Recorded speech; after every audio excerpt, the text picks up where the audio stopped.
کچھ پیرنٹس نے مجھے کمنٹس کیا ہے کہ ہمارے بچے سارا دن پڑھتے ہیں، ساری رات پڑھتے ہیں، لیکن ہمارے بچے لائق نہیں ہیں، پوزیشن نہیں آتی، اچھے مارکس نہیں آتے، تو کیا ریزن ہے؟ اس کا ریزن یہ ہے، دیکھیں میں اسٹڈی میں ہی بیٹھی ہوئی ہوں، ٹھیک ہے؟ تو اب دیکھیں اسکول جس میں بھی بچہ جا رہا ہے نا، تو اس کا ایشو نہیں ہے کہ آپ کہیں کہ ہم روز آئے دن اسکول چینج کرواتے رہیں۔ اسکولوں میں دیکھیں جہاں بھی بچہ جائے گا نا، وہاں ایک کلاس میں 30 اسٹوڈنٹ ہوں گے، اور 30 اسٹوڈنٹس کو جو ہے وہ 30 منٹ کا پیریڈ ہوگا، 30 منٹ کا پیریڈ ہوگا، اور 30 منٹ میں 1 منٹ بھی ایک بچے کے حصے میں نہیں آتا روم میں، ٹھیک ہے؟ تو ٹیچرز اپنا ورک جلدی سے کروا دیتی ہیں اور چیک کر لیتی ہیں۔ اصل اٹینشن بچوں کو سیکنڈ ٹائم ٹیوشنز، اکیڈمی، جہاں بھی بچے آپ کے پڑھ رہے ہیں وہاں چاہیے۔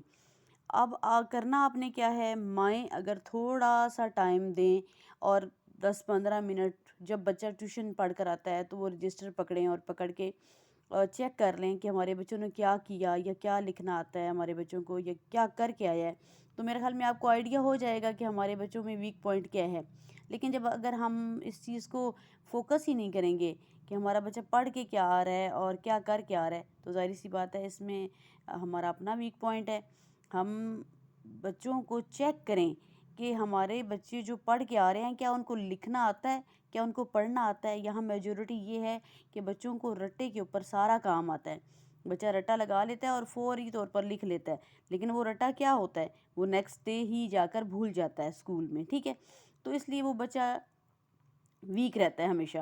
اب جب بیس ہی بچے کی نہیں بنی ہوگی تو وہ بچہ آگے کیا کرے گا؟ جب بچے کو اردو پڑھنی ہی نہیں آئے گی، انگلش پڑھنی ہی نہیں آئے گی، اردو میں ریڈنگ کرنی نہیں آئے گی، انگلش میں ہی اور شی کا مطلب نہیں پتہ ہوگا، تو وہ بچہ آگے کیا کرے گا؟ ٹھیک ہے؟ یہاں میجورٹی یہی سسٹم ہے کہ بچوں کو پڑھنا رٹے پہ تو آتا ہے، لیکن نہ لکھنا آتا ہے اور نہ ہی اس کے توڑ جوڑ بنانے آتے ہیں۔ اس لیے برائے مہربانی اگر اپنے بچوں کو لائق دیکھنا چاہتے ہیں آپ لوگ تو کوشش کریں اور اپنے بچوں کا ڈیلی بیسس کا ورک جو جہاں بھی کر کے آ رہا ہے اس کو چیک اینڈ بیلنس کرتے رہیں، اور ایک ٹرائنگل بنائیں، اسکول، ٹیوشن اور ماں، یہ 3 لوگ مل کر ایک بچے کو مضبوط اور اسٹرانگ بیس دے سکتے ہیں۔ لیکن یہ سب آپ کے کرنے سے ہوگا، کسی اور کے کرنے سے نہیں ہوگا۔ شکریہ۔